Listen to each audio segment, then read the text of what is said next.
Assalamualaikum warahmatullahi wabarakatuh. Untuk video kali ini, kami satu kumpulan ingin berkongsi ataupun bercerita berkaitan dengan ABBM DC Motor. Tapi terlebih dahulu, saya akan memperkenalkan diri dan rakan-rakan saya sekalian. Pertama sekali, nama saya Ahmad Haikal bin Muhammad Fauzi, nombor matrik DB180140. Assalamualaikum dan salam sejahtera.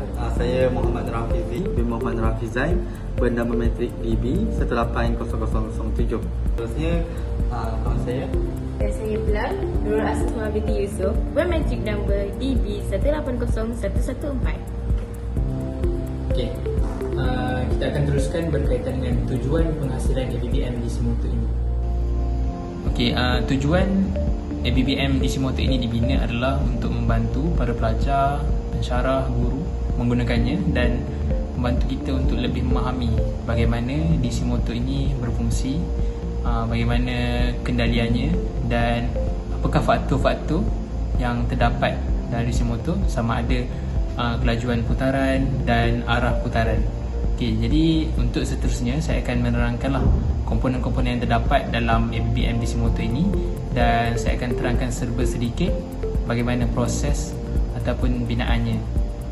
Kita akan terus kepada Nita dan kita boleh lihat di sini, ini adalah merupakan binaan ABBM DC Motor, dan pada ABBM ni terdapatnya manual penggunaan dan beberapa faktor lah yang mempengaruhi DC Motor ni.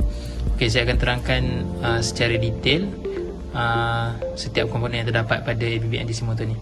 Kalau kita boleh lihat di sini merupakan ada bekalan kuasa.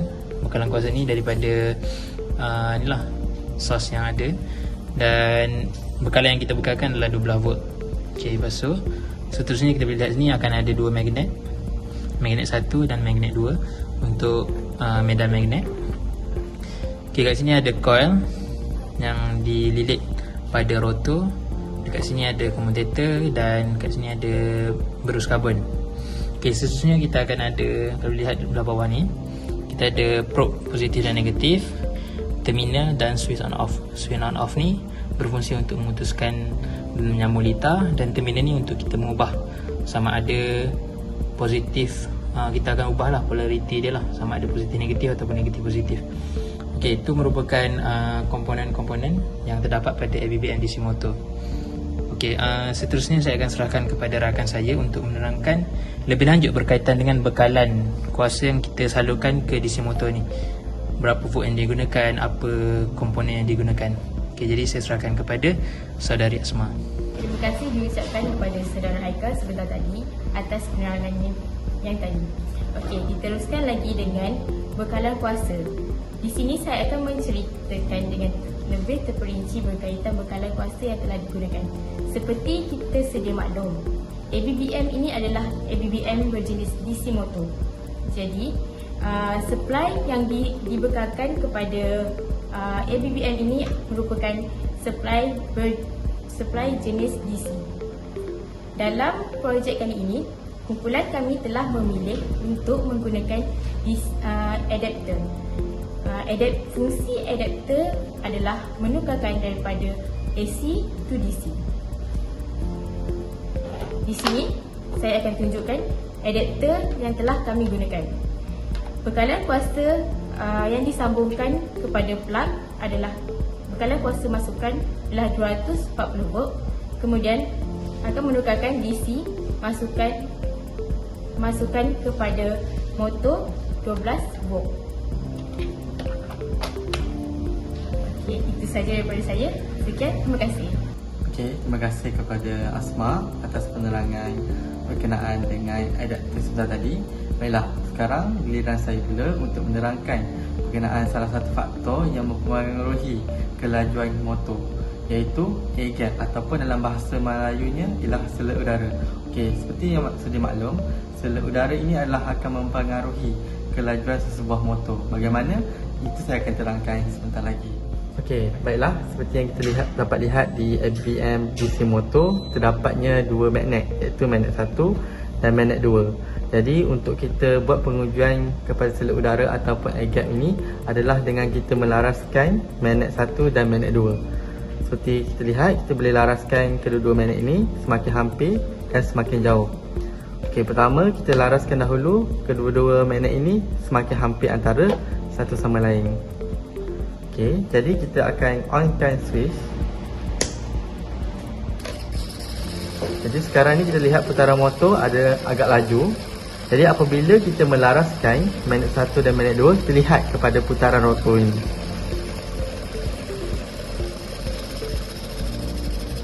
Putaran rotor akan menjadi perlahan apabila kedua-dua magnet berjauhan. Dan kita lihat kembali apabila kedua magnet dihampirkan ataupun didekatkan. Seperti kita dapat lihat, rotor berputar dengan lajunya apabila kedua-dua magnet berhampir di antara satu sama lain. Jadi bermakna di sini air gap akan mempengaruhi rotor sesebuah motor. Jadi semakin kecil air gap, semakin laju kerja motor itu. Itu sahaja daripada saya. Terima kasih. Okey, saya akan teruskan untuk faktor yang kedua yang mempengaruhi DC motor. Sebenarnya yang saudara Hafizi telah terangkan tadi berkaitan dengan air gap atau masalah udara, dia akan mempengaruhi kelajuan rotor itu sendiri. Tapi untuk faktor yang kedua, dia akan mempengaruhi arah putaran, sama ada clockwise ataupun anti-clockwise, lawan jam ataupun arah jam. Okey, jadi untuk penerangan lebih jelas, baik kita tengok ni lah, maksudnya arah putaran yang berlaku pada rotor. Okey, kita akan teruskan berkaitan dengan ni lah, keadaan arah putaran, perubahan arah putaran. Okey, untuk perubahan arah putaran, dia akan berlakunya perubahan tu apabila kita mengubah terminal. Okey, kalau contoh ni 1 positif, 2 negatif. Tapi untuk keadaan yang kedua,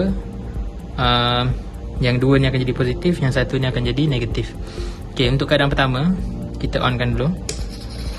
Okey, apabila kita on kan, kita boleh lihat rotor ni berpusing pada arah lawan jam. Sebab untuk DC motor kita menggunakan hukum tangan kiri.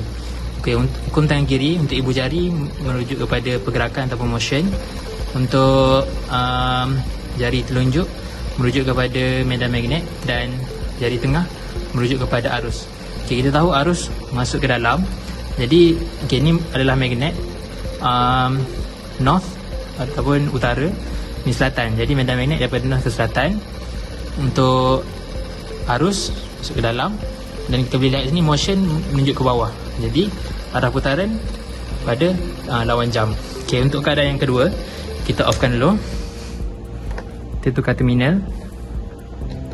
Okey, yang 2 ni akan jadi positif, yang 1 akan jadi negatif. Kita hidupkan. Okey, bila kita hidupkan, kita nampak di sini dia telah berubah kepada arah jam. Sebab apa? Kembali balik kepada hukum tangan kiri. Hukum tangan kiri ni kita tahu yang arus keluar. Okey, bila arus keluar, medan magnet daripada utara ke selatan dan motion menunjuk ke atas. Jadi bila motion menunjuk ke atas, bermaksud arah jam dia punya keadaan. Jadi kita boleh lihat sini bila berubahnya terminal, dan arah putaran untuk rotor pun akan berubah bergantung kepada hukum tangan kiri Fleming. Okey, itu saja.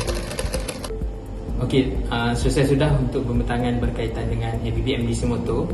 Okey, jadi saya nak recall sikit apa yang kita dah terangkan sepanjang video tadi. Okey, kita akan ada 2 faktor yang mempengaruhi rotor. Yang pertama sekali adalah air gap. Air gap ni dia akan efek kepada rotor ni adalah kelajuan rotor. Bila semakin jauh medan magnet 1 dan magnet 2, dia akan perlahan. Tapi bila dekat, dia akan laju lah. Sebab kekuatan medan magnet tu mempengaruhi kelajuan rotor. Okey, lepas tu untuk yang kedua adalah arah putaran. Kita tahu yang dekat ABBM ni ada terminal. Jadi bila keadaan pertama, 1 sebagai positif, 2 sebagai negatif, dia akan pusing pada arah lawan jam. Tapi bila 2 sebagai positif, 1 sebagai negatif, dia akan pusing secara arah jam, ikut jam lah. Jadi bila keadaan ni kita tahu yang dia mempengaruhi, dan terbuktilah yang hukum tangan kiri menunjukkan keadaan sebenar DC motor ini berfungsi. Jadi saya rasa itu saja daripada kumpulan kami penerangan berkaitan dengan ABBM DC motor. Jadi terima kasih. Assalamualaikum warahmatullahi wabarakatuh.